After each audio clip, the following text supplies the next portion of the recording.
আপনার যদি কারোর সাথে বিবাহ ঠিক করা থাকে, মনে করেন বিবাহ ঠিক করা আছে ১ বছর ৬ মাস পর বিবাহ হবে, বা আপনি একজন মেয়ে মানুষ একটা ছেলের সাথে আপনার বিয়ে ঠিক করা, বা আপনি একজন ছেলে মানুষ একটা মেয়ের সাথে আপনার বিয়ে ঠিক করা। তো এই ছেলেটা কি ভালো হবে কিনা, এই মেয়েটা কি ভালো হবে কিনা, তার সাথে আপনার সংসার ভালো কাটবে কিনা, বা আপনি একটা মানুষের সাথে লেনদেন করবেন, তার সাথে টাকা পয়সা দিয়ে লেনদেন করবেন, বা তার মাধ্যমে আপনার ছেলেকে বা আত্মীয় স্বজনকে বিদেশে পাঠাবেন, তো তার সাথে লেনদেন করলে ভালো হবে কিনা, এই সকল বিষয়ে আগাম একটু ধারণা নেওয়া, আগাম একটু জানার একটা শরীয়ত মোতাবেক একটা পন্থা আছে, যে পন্থাটার নাম হলো ইস্তিখারার নামাজ। এই ইস্তিখারার নামাজটা অনেক মানুষ আমল করে থাকে, আলহামদুলিল্লাহ অনেক আমল করে ফলও পান। আর এটা কিন্তু পরীক্ষিত একটা আমল, আপনিও করতে পারেন। ভিউয়ার্স, আপনি যদি কোনো মানুষের সম্পর্কে আগাম কিছু জানতে চান, তাহলে আপনি অবশ্যই এই নামাজটা পড়তে পারেন। এবার আসলে এই নামাজটা আপনি কীভাবে পড়বেন, সেটা হলো সবসময় আপনি যেই নামাজটা যেভাবে পড়েন, সব নামাজগুলো যেভাবে পড়েন ২ রাকাত করে, প্রথমে আলহামদুলিল্লাহ, তারপর একটা সূরা মিলাইলেন, তারপর রুকু সিজদা করলেন, আবার দ্বিতীয় রাকাতে দাঁড়িয়ে সূরা ফাতিহা পড়ে সূরা মিলালেন, আবার রুকু সিজদা করলেন। ঠিক এরকমভাবে ঠিক আগের নিয়মই, কোনো নির্দিষ্ট কোনো বা কোনো বাড়তি কোনো নিয়ম নাই, একই নিয়মে আপনি নামাজটা ২ রাকাত নামাজ আপনি আদায় করবেন। নিয়ত কী হবে? নিয়ত আপনি মনে মনে সংকল্প করবেন যে আল্লাহর রাজি খুশির জন্য, আল্লাহর সন্তুষ্টির জন্য আমি ২ রাকাত নামাজ পড়তেছি, বা ইস্তেখারা নামাজ একটু স্মরণ করে আপনি বলে দিবেন, বাংলা বললেই হবে, সমস্যা নেই।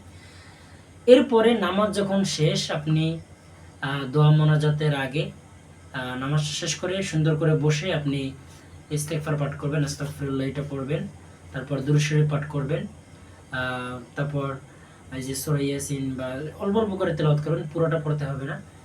আর সর্বশেষ আবার দুরূদ শরীফ পড়ে একটা দোয়া আছে, হাদিস শরীফে যে দোয়াটা, ইস্তেখারা নামাজের যে মূল দোয়াটা, এই দোয়াটা আমি স্ক্রিনে লিখে দিব। এই দোয়াটা আপনি মুখস্থ পারলে আলহামদুলিল্লাহ ভালো, আর যদি মুখস্থ না পারেন আমি লিখে দিচ্ছি, আপনারা দেখে দেখে একবার পড়ে নেবেন। পড়ার পর আপনারা মোনাজাত করে ঠিক ডান কাঁধে শুয়ে পড়বেন।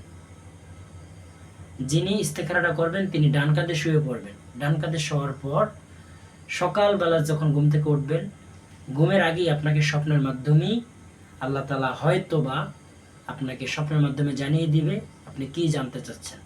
এই আমলটা আপনি ১ দিন ২ দিন ৩ দিন করবেন, আশা করি ৩ দিনের মধ্যে আপনি ফল পেয়ে যাবেন।